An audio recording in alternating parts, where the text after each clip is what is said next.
ready for phase one? Hey, what's up, guys? You got Marv here and Excessive for Team Stealth Rocks, and we got the Week 2 recap coming at you. What's up, Excessive? Not much, Marv, not much. Yo, guys, Excessive, Team Stealth Rocks, the best move in the game, coming at you live Monday. Me and Marv are snowed in here. It's a snowy day. We're talking about Mons, could not be happier. So, we're just going to jump right into this game review. What do you think about that, Marv? All right, let's go for it. All right, starting off with our Week 2 games. A good series of games. You know, Week 2 is always tough compared to Week 1. Week 1, everyone's undefeated. Everyone's super hyped. Week 2, we're starting to get the lay of the land, but still a good quality batch of games. Some blowouts, some not so much. So let's get started here. Let's jump into one of my favorite games of the week, probably my second favorite. Pittsburgh, Chicago, Ivan versus Adam. A nice solid game. I was really excited by both teams prep in this game. Let's get your thoughts on this matchup, Marv. Well, I wouldn't be doing the game proper analysis if we didn't talk about Mr. Meme and the nasty pass. Holy crap. I was shaking in my boots just watching the game, and I know Adam probably was too. Chadot, Scarfed Boomburst just took out his walls just like that. Fortunately, firing off that T-wave that just prevented him from totally getting swept. Man, Ivan's going to come off with some sneaky wins this season for sure. That was just a lot of fun. I do want to shout out some of Adam's prep as well. The Yachi Zapdos with the Heat Wave for the Weavile was clutch, taking out one of his top threats other than the God Chadot. Scarf's Mixed Megmortar and that T-Wave Klefki. Kind of the highlights of that match. But, a nice 3-0, kind of pretty close match there. Definitely a lot of fun. No, for sure. I don't have the calcs in front of me, but I'm pretty sure Adam would have got swept by that +4 chat out at that point. That would have. Absolutely. I don't my know. gosh. I don't know how much Klefki takes from that, but that was gonna hit one shot of Vaporeon, and Vaporeon's pretty bulky boy. And if I remember Adam's prep video, I think it was specially defensive as well, and it still got O-code by that chat out. Adam gets that W. He's 1-1 after a tough loss to you Week 1. Gets on the board with a win. Believe he plays Eisenite Week 3, so that's a tough matchup. That's not an easy game in any stretch of the imagination. So kind of do or die for Eisenite as well. I don't know the stats. Maybe me and you will have to look at this sometime. If someone starts off, I actually no wait. I think Shaman started off 0-2 last season and still made playoffs. Correct? He did, yeah. Yeah, so it's possible to come back after 0-2 start, but I don't know about 0-3. But yeah, Ivan, big shout out to Ivan though. Even though his team's kind of the hyper offensive meme team, he's gonna get some wins. He made some free agents, agency moves, which I'll let you kind of close out here after I get my thoughts out.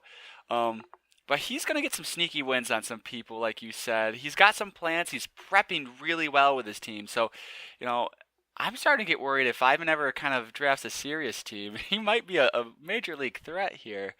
How about you highlight the free agent moves here for Ivan, moving on, and then we can go into the next game. Well, yep, we have the free agent moves by Ivan, and he picked up a couple of good folks. And by that, I mean just one, and that was the Swoobats instead of the Mr. Mime. I rip Mr. Meme. I don't know why you would drop Mr. Meme after he almost won you a game, but I'm sure Ivan's got. He must have big plans. He's got big plans with Swoobat. No idea what Swoobat does. Same. I'm glad I don't play Ivan. All right, let's move on to the next game. All right, here we go. Next, we have the Detroit Dracos, coached by Mr. Excessive, and the Canton Crooks by Rich. There, we have a 5-0 victory in favor of Excessive, and it was a pretty one-sided affair there. And Rich, ice spam's just kind of hard to deal with in general for any team, but when your mega is weak to it, and just I don't know. I know Rich can do better, and he'll come out with the sunshine in next week for sure. I have confidence in that. He'll be 2-1 next week. He'll be raring to go. He's going to pick up the W for sure next week. But As far as the match itself, you pretty much had some incredible prep. I noticed you had a lot of great switch ins to a lot of his mons. You just kind of dictated the pace with all the hazards. It was your game plan really came to fruition there. So, but yeah, I don't know. Your thoughts? Um, yeah, I won't cover anything super in depth between the my prep video and the battle itself. You get most of my thoughts there. But yeah, game plan went really well. Rich will bounce back. He's a great battler. I have no doubt in that. And to be honest with you, Rich, I prepped really hard for this matchup. So this was one of the more devious plans I had, and you got pretty much my best shot the first time you played me. So definitely didn't want to start off 0-1 against Rich the first time I ever played him, and he's been in finals for games before. He'll be fine. He'll bounce back. He does play Ivan next week, and Ivan can be a sneaky matchup, so we'll have to see how that comes up. Um, yeah, not much else to really say about that matchup. You want to move on to the next game? All right, let's move on here. All right, I'll read us into this next one. We got the Lincoln Lanterns, Marv, yours truly, versus Eisenide. 4-0 win, solid win. 4-0 isn't just a move or two away from being super close most of the time. Unlike the 4-0 win last week against Adam, I think this 4-0 was much more, a solid win. I guess let's just get your thoughts about that, and then I'll give you kind of my notes here on this game as well. All right, sure. So just coming into this, I was really scared. I thought I was about to be schooled by my own mon, the Megalati. But I was kind of, part of the plan to try and not let that happen. I think Eisenide tried way too early in the match to set up with the Megalati. I just kind of brought in my Coco, knowing that it would be just fine, and I just fired off my Z move and really just kind of obliterated that. And then from there, I just kind of controlled the momentum and was doing all the right things to win. I prepped very hard for this, and that Excadrill was very scary. I think it did claim the 2 kills against my team, but I worked around it, took down his other supporting casts, and was able to pick up the W. But I really don't have too much else to say about it. I just think perhaps if he had played his Megalati just a little bit differently, kind of mid to late game, it could have been a completely different match. For sure. Yeah, I don't know. I don't have much to say about it. You going to do a post-com or anything with this one, or undecided yet? I will, yeah. Okay, cool. I'd be interested to see some of your thoughts. Yeah, my quick notes, I'm always more critical of my Team Stealth Rocks teammate, because, I always want the best out of you, because you're one of the best battlers I know.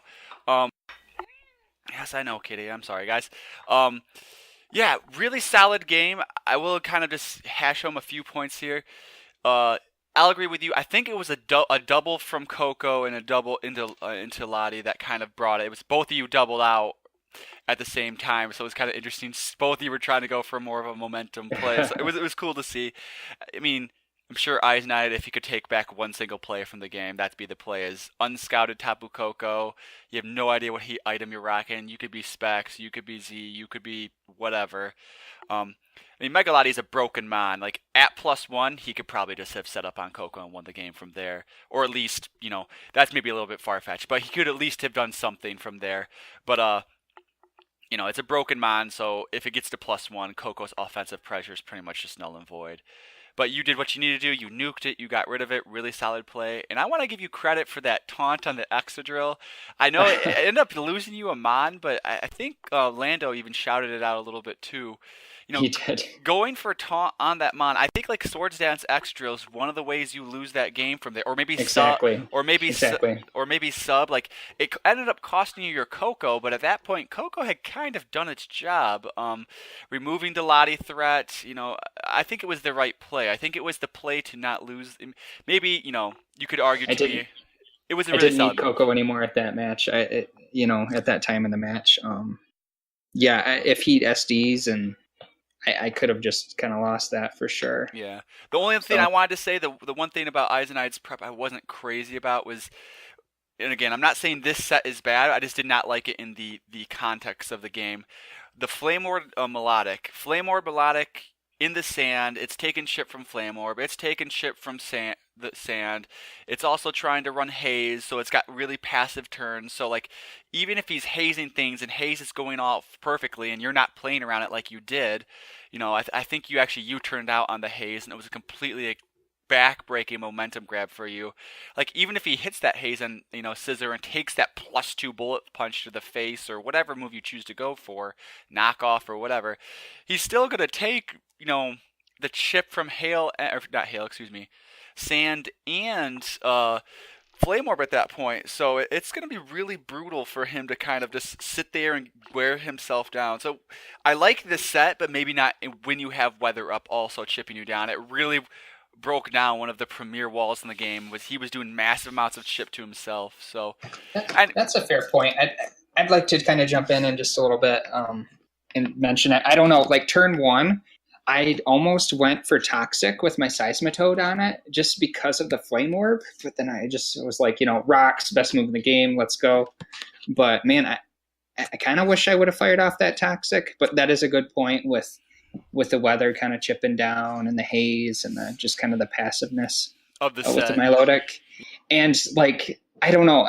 Also, just jumping in mid game when I had the Coco in on the Milotic, I don't know if I was going to fire off T-Bolt because without Coco, I did have a problem taking that Milotic down, I think. I don't know his entire set. I think we saw Ice Beam Haze in a recover, and we could probably assume. I mean, you can assume, but we don't know the set. So it'd be interesting. Sure. It was just a minor point. Like, if you're going to be running a super passive hazy set and you're also taking chip from Flame Orb, that's fine. But then add the sand on top of that, you're taking 10% plus of chip damage, plus the attack you're going to be soaking. And then you're going to have to click recover, and that's another passive turn. It leaves a lot of turns for your opponent to kind of play around or make plays. But let's not focus on this one game too much. Eisenite's a solid battler. His return to the NPBL has not been as envisioned, but he's got Adam up next week too, man. He's got a tough early schedule. So let's see how he bounces back. I'm excited to see his sets. He's got creative sets, man. Work up, knock owl. How do you say that, Pokemon? Yeah, that knocked owl. Yeah, I was really surprised to see that come. It was kind of scary, but he's got creative sets, dude. Yeah, look out for Eisenite, and I actually picked him to beat Adam in my Marv's bold predictions for the week. So we'll kind of see if that comes to fruition there. But there we go. Let's move on to the next match here. All right, go ahead. We got the Wisconsin Wiscashes, and they played the Sky Shamans, ending up with a 2-0 loss to Shaman. A very good game. Just kind of some just general thoughts about it. Close game. We see again that Mikey B is just showing up and playing against top-tier competitors with another, I believe it was a 1-0 loss to Lando last week, 2-0 this week. He's playing really close. I'm not looking forward to my match against Mikey because he could take me down. But, yeah, just specifically looking at my notes here, guys. Where did they go? I did notice a little bit with... I think Mike, again, from last week, is just making that one bold prediction, that bold prediction or two away from just kind of taking down, one of these top tier threats, and Shaman and Lando of the league. Give credit to Shaman. He brought all the right things to win. That Scarf Mammoth Swine with the rock slide onto the Zard Y was a great bring. Really entertaining match. Yeah, I tend to agree. I mean, the double choice lock super offensive mon's almost. Shaman was predicting a lot. Mike was making either good reads or just staying in on him, and it kind of was putting Shaman a little bit on the back foot. But Mike didn't find a way to really, press his advantage further.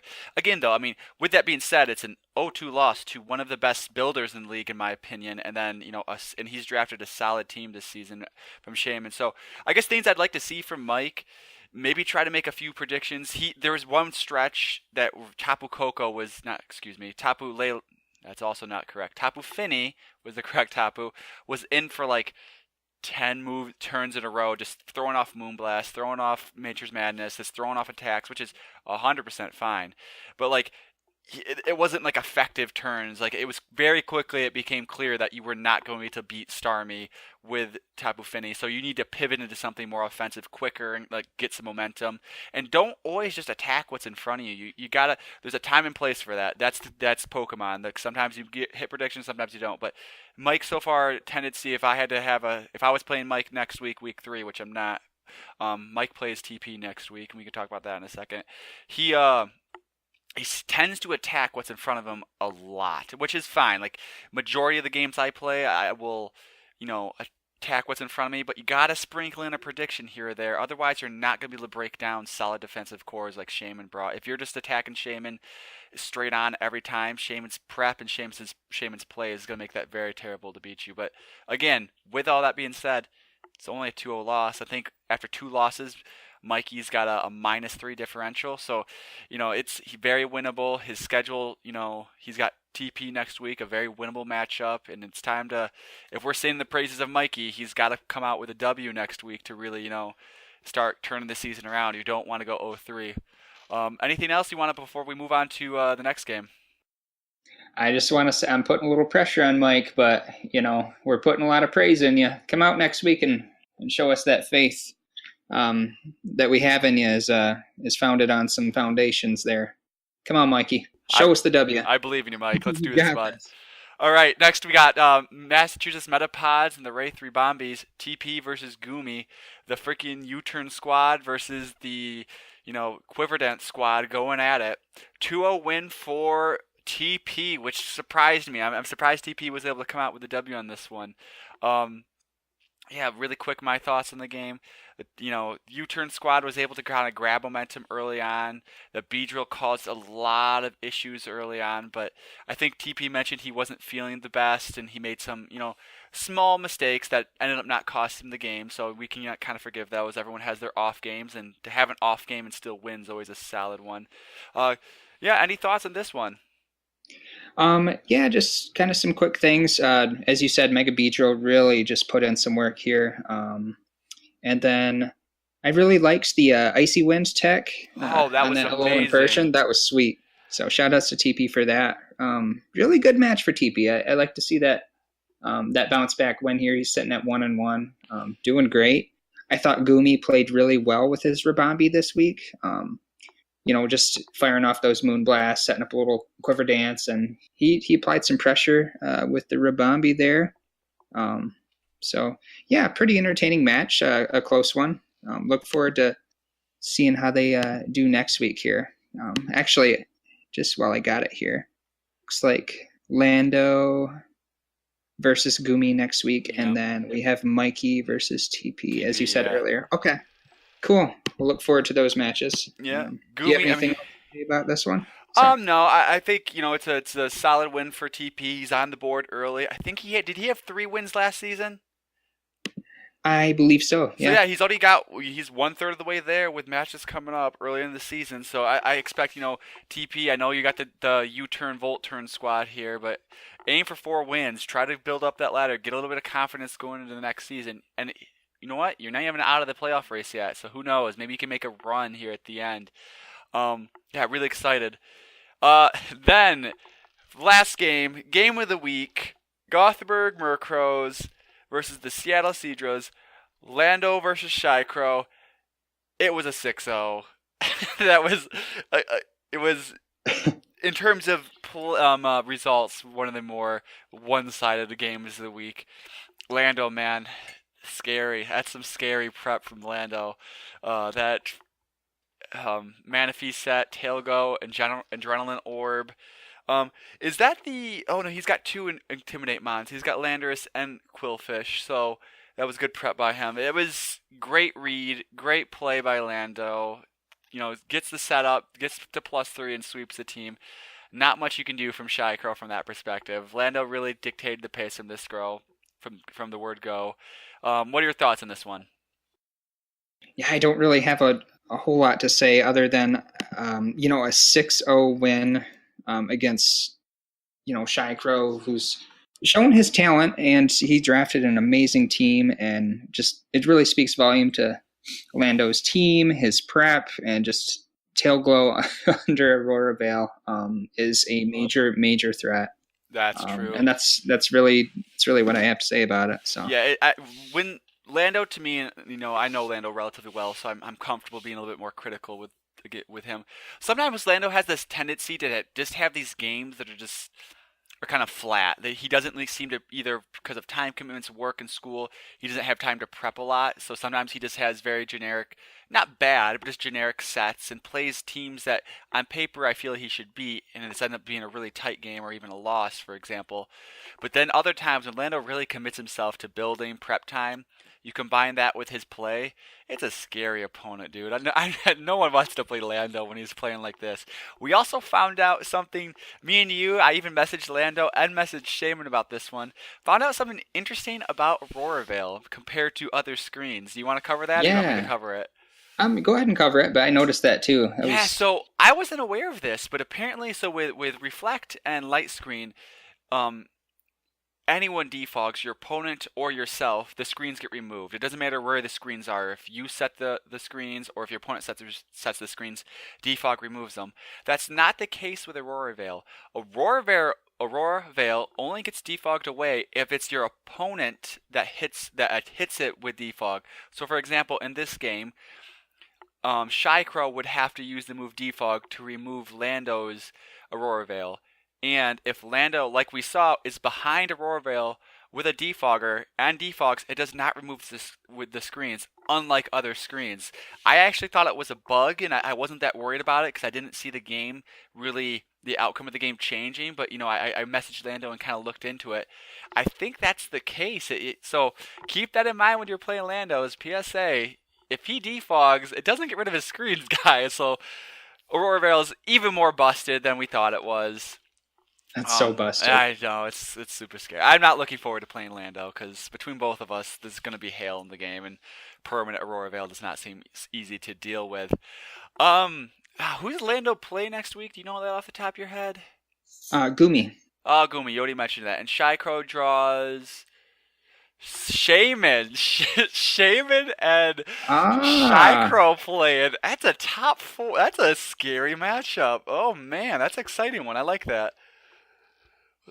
So we'll have to talk about that one maybe a little bit more. We can cover that a little bit more, but that's a scary matchup. That's gonna be interesting to see. Shy Crow's got to really bounce back from a tough loss because Shaman's not any easier than than Lando. So we'll have to see here.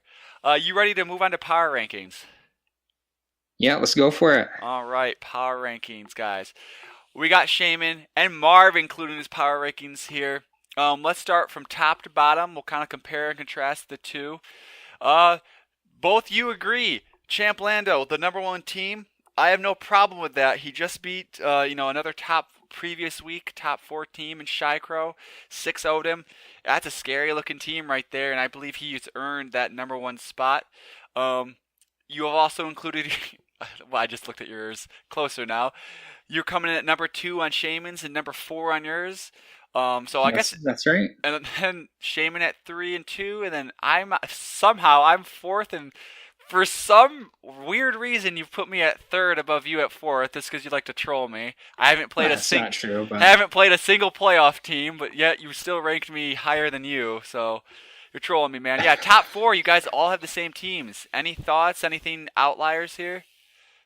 I just want to kind of point out that you haven't lost since season 2, so you got to take a little bit of the past history into account. I think that's just human nature. Shaman's team is just fantastic. He put up a dominant win there. It's a nice 2-0 win against a great opponent, I should say. And I've got a good team. I took care of business, but I should be sitting there at that 4th spot. Clearly not a number 1 or 2 caliber team for sure.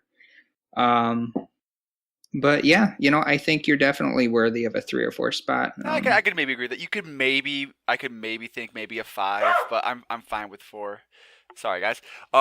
Yeah, so 5 through 8, we see a little bit of discrepancy in terms of placing, but again, the same teams. You guys are on the same page in terms of ranking these teams. Um, for Shaman, we got the Murkrows, Pittsburgh, and Wisconsin and Canton.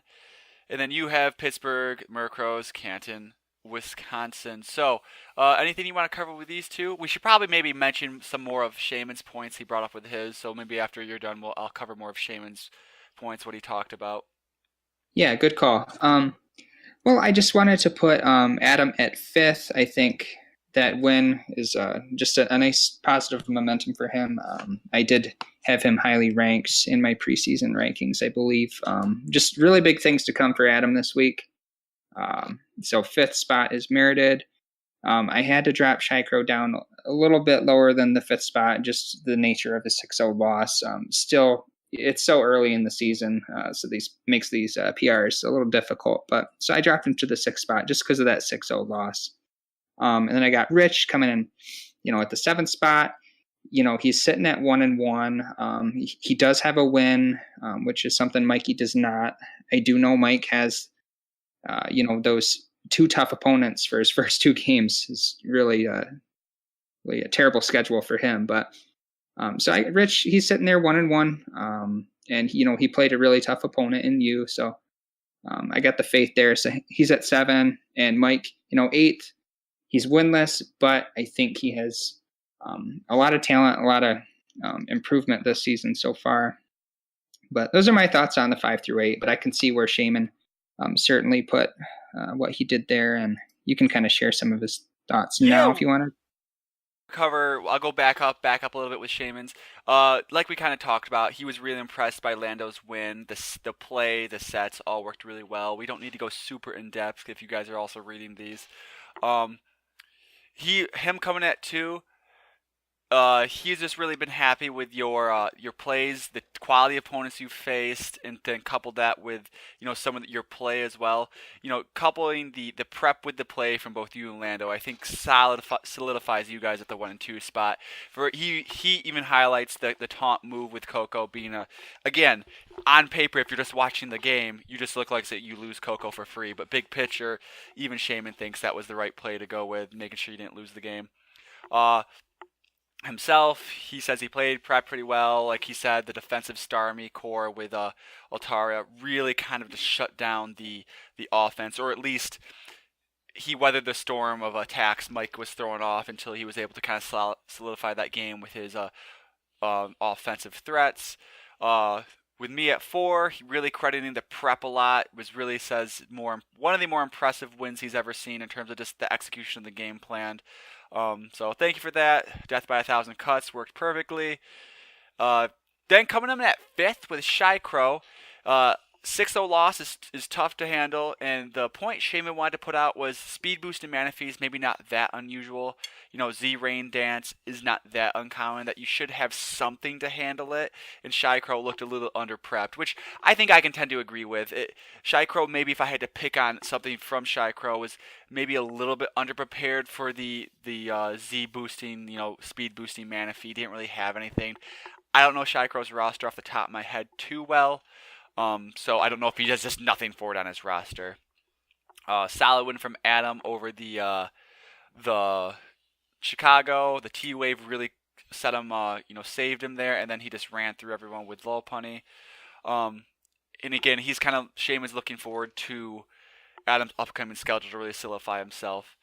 Then we got, like you said, he's got the winless Wisconsin team above 2 teams with wins in Canton and the Metapods. But again, he just looking at the differential here and not only looking at the record. He's got a -3 differential in 0-2. There's some teams with wins that have a worse differential than that. Shy Crow, for example, off the top of my head, might have a differential pretty similar to that. I think did he beat Gumi by a 2-0 or a 3-0? I don't recall off the top of my head, but I think he might was something similar. He might be a -3. So there's a team with a win that has the same differential for Mike. So, Mike's got to put up or shut up. Everyone's hyping Mike up. Everyone's putting him high up there. And he's got a game against TP next week to really kind of start, getting wins against teams that are lowering him in the power rankings. Finally, I've talked long enough. The Canton game, don't need to, beat a dead horse. Rich will bounce back. 100. He better come ready next season, or maybe make some free agent. Sorry, next season, next week. Maybe look into free agent moves if we think that hazard removal's an issue for him. But I don't know other people's rosters to know enough if they could have the tools to hazard stack him.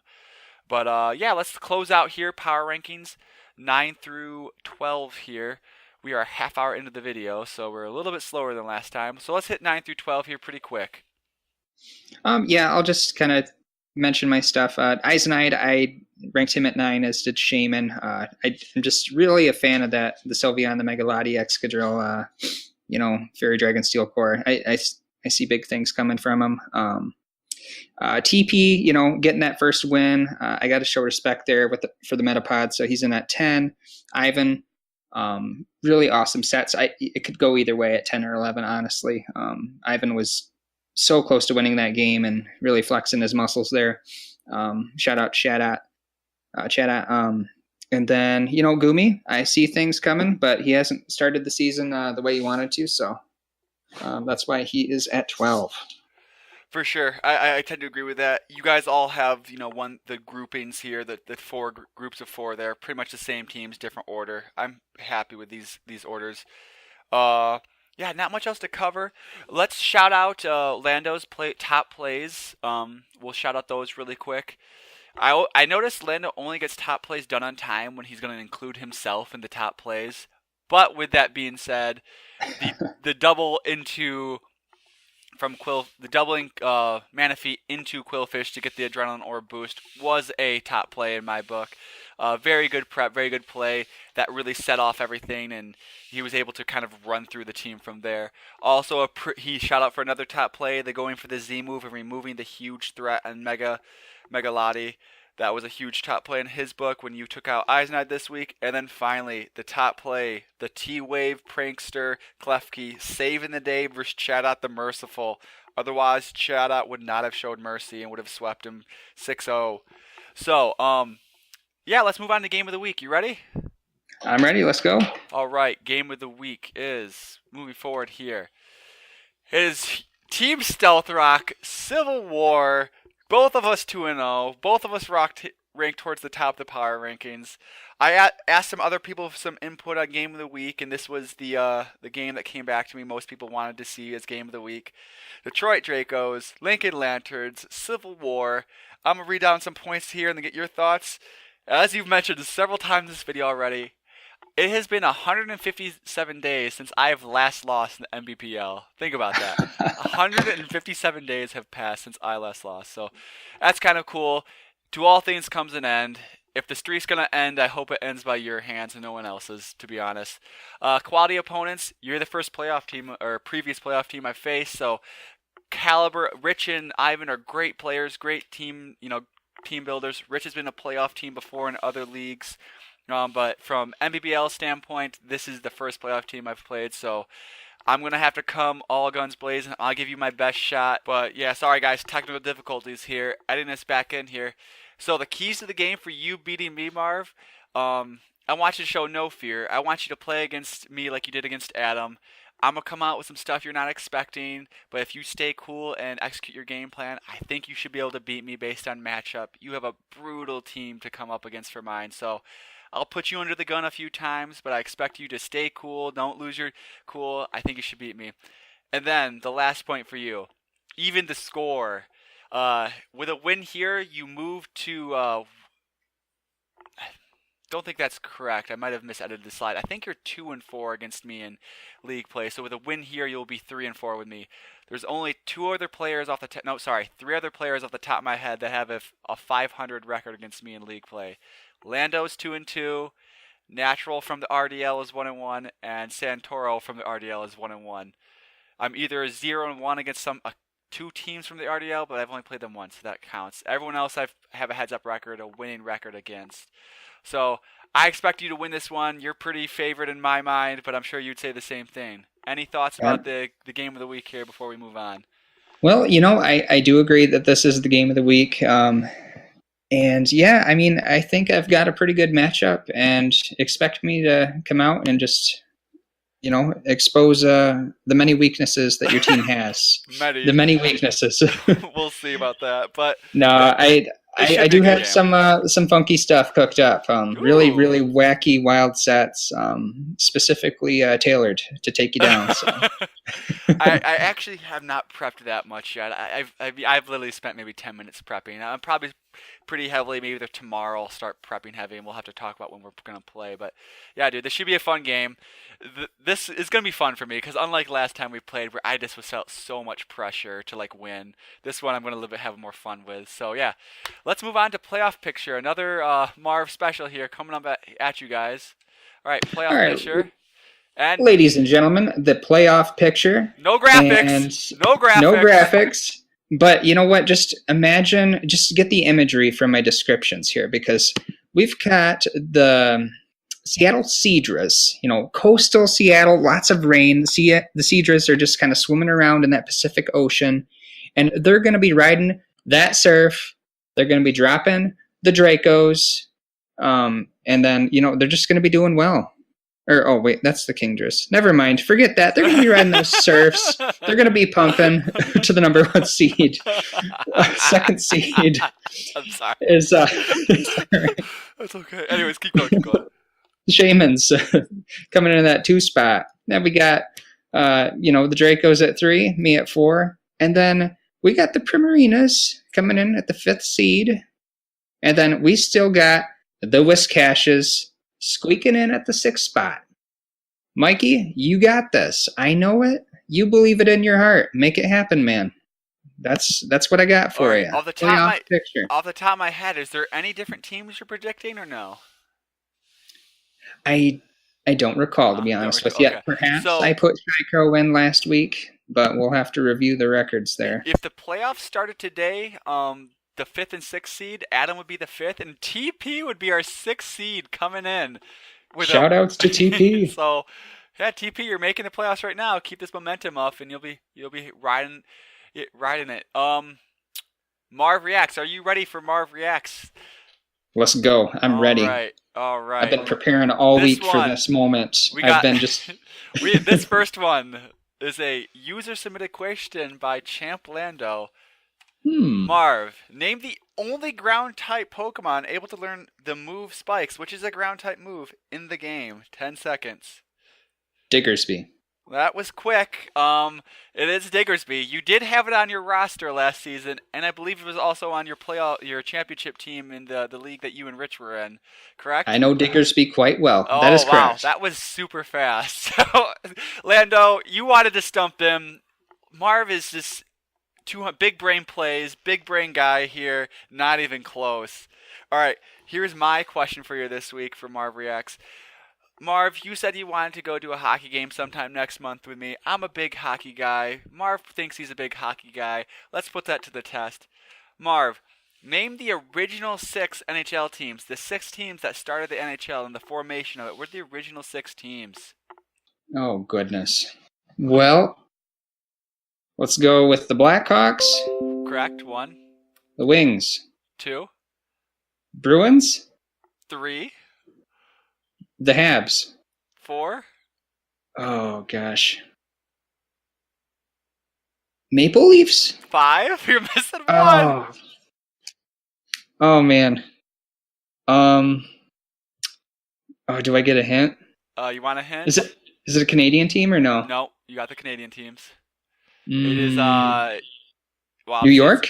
New York Rangers. Good job. Yeah, there we go. Habs, Leafs, Bruins, Hawks, Wings, Rangers. Original 6 hockey teams for you guys. They aren't big hockey guys.